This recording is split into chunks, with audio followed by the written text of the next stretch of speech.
साथियों, rental income को लेकर बजट 2024 में कुछ बड़े चेंज किए गए थे। वो क्या चेंज किए गए थे वो इस वीडियो के अंदर मैं आपके साथ डिस्कस करने वाला हूँ। और कहीं ना कहीं आप ये बोल सकते हैं वो जो चेंज किए गए हैं उस चेंज होने की वजह से आपके ऊपर टैक्स का बर्डन जो है पड़ सकता है, आपकी टैक्स लायबिलिटी बढ़ सकती है। तो चलिए अपने वीडियो की तरफ बढ़ते हैं और उन चेंजेस को देखते हैं। यहाँ पर मैं आपके साथ एक प्रैक्टिकल एग्जांपल भी शेयर करूँगा जिससे आपको ज़्यादा क्लैरिटी हो सकेगी। तो चलिए सबसे पहले तो हम देखते हैं इनकम फ्रॉम हाउस प्रॉपर्टी क्या होती है। तो देखिए, इनकम फ्रॉम हाउस प्रॉपर्टी में क्या होता है कि अगर आप किसी हाउस के ओनर हैं और उस हाउस को आप लेट आउट कर देते हैं, रेजिडेंशियल हाउस को।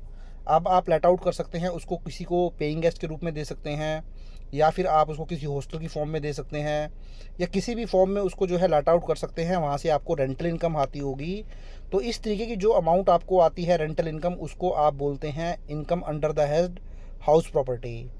तो देखिए, बजट से पहले, चेंज आने से पहले क्या टैक्स ट्रीटमेंट होता था इसका, तो बजट के अंदर चेंज किया गया। बट बजट के आने से पहले आपके पास ये ऑप्शन होता था कि कोई भी जो रेंटल इनकम होती थी आपको रेजिडेंशियल हाउस से, आप जब आईटीआर फाइल करने जाते थे तो आईटीआर के अंदर आपके पास ऑप्शन होता था, या तो आप उस इनकम को हाउस प्रॉपर्टी की इनकम दिखा सकते थे अंडर सेक्शन 24, या फिर आप उसको बिजनेस इनकम भी दिखा सकते थे अंडर सेक्शन 28। तो अब इस बजट के अंदर देखिए, यही मैं आपको बताने वाला हूँ क्या चेंज किया गया है। वो हम नेक्स्ट स्लाइड में देखेंगे। उसके बाद मैं क्या इम्प्लीकेशन होगी और ये क्यों चेंज किया गया वो भी बताने की कोशिश करूँगा। तो देखिए, अब बजट के बाद जो चेंज किया गया है, न्यू टैक्स रूल्स बजट 2024। तो बजट 2024 के अंदर क्या किया गवर्नमेंट के द्वारा, जो सेक्शन 28 है जहाँ पर पीजीबीपी की इनकम कैलकुलेट होती है, उसके अंदर एक एक्सप्लेनेशन 3 ऐड कर दी जो कि एप्लीकेबल हो जाएगी फाइनेंशियल ईयर 24-25 से, जो कि मेरा अभी करंट फाइनेंशियल ईयर चल रहा है। तो 1 अप्रैल 2024 से लेकर 31 मार्च 2024 तक जो भी आपकी रेंटल इनकम आएगी उसके लिए एक्सप्लेनेशन 3 ऐड कर दी है सेक्शन 28 में, जो कि ये कहती है, यहाँ ये क्लैरिफाई किया गया कि जो भी आपकी इनकम होगी लेटिंग आउट करने से रेजिडेंशियल हाउस को, चाहे वो पीजी हो, गेस्ट हाउस हो, हॉस्टल हो, या कोई पार्ट ऑफ हाउस हो ऑनर के द्वारा, तो अब उसको देखिए, shall not be chargeable under the head PGBP. तो अब आप उसको बिजनेस इनकम नहीं मान सकते हैं, अब आप उसको केवल इनकम फ्रॉम हाउस प्रॉपर्टी ही मानेंगे।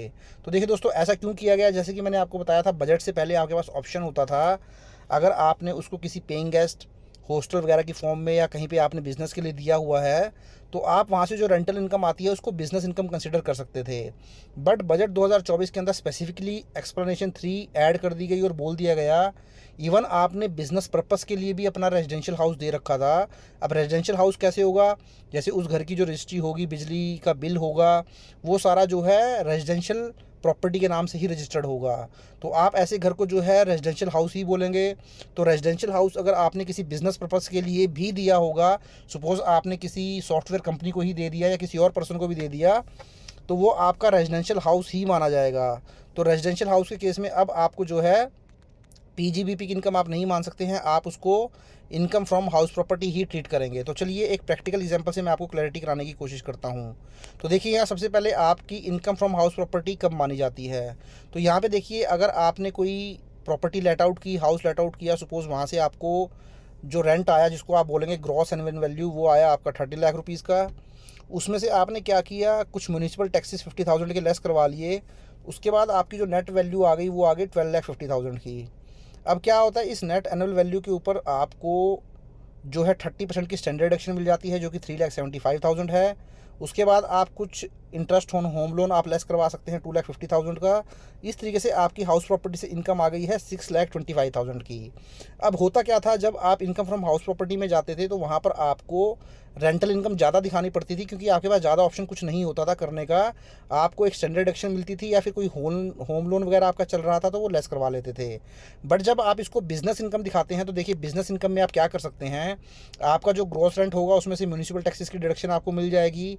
अब यहाँ पर आप क्या करते हैं, जैसे वर्कर आपने कुछ रखे होंगे, वहाँ पर कोई कुक रखा होगा, हेल्पर रखा होगा, सपोज़ वहाँ पे आपने कोई गेस्ट हाउस वगैरह के लिए दिया हुआ है, या कोई पीजी वगैरह में दिया हुआ है, और आपने वहाँ कुछ अपना काम किया हुआ है सपोज़ करें, तो वहाँ पे आप वहाँ से उसकी बिज़नेस इनकम जो है वो लेस करवा लेते हैं। वर्कर को जो आपने सैलरी वगैरह दी है उसको लेस करवा लेते हैं।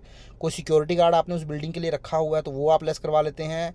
उसका जो बिजली का बिल है वो लेस करवा लेते हैं। होम लोन आप लेस करवा लेते हैं।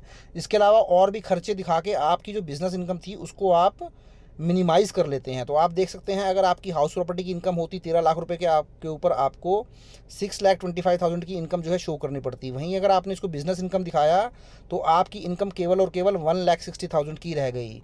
तो इस तरीके से क्या होता था कि बिज़नेस इनकम दिखाकर अपनी इनकम को बहुत कम कर लेते थे जो भी एसएससीज़ हैं, टैक्स पेयर्स हैं। इसलिए गवर्नमेंट ने अब ये नया रूल ला दिया है कि आप किसी भी पर्पज़ के लिए रेजिडेंशियल हाउस को देंगे, अगर वो रेजिडेंशियल हाउस की कैटेगरी में फ़ॉल होता है तो आप हमेशा उसको इनकम फ्रॉम हाउस प्रॉपर्टी ही दिखाएंगे और अपनी आईटीआर में income under the head house property he file करेंगे। तो ये था दोस्तों एक अपडेटेड वीडियो इस चेंज को लेकर, जो कि एप्लीकेबल हो गया है आपका 24-25 के लिए। अगर आप भी कोई रेजिडेंशियल हाउस को देते हैं और आप भी अगर उसको पीजीबीपी की इनकम दिखाते हैं तो ध्यान रखें, अब आप उसको पीजीबीपी में नहीं दिखा पाएंगे, आपको रेंटल इनकम ही दिखाना पड़ेगा under the head house property. Thank you very much, have a nice day.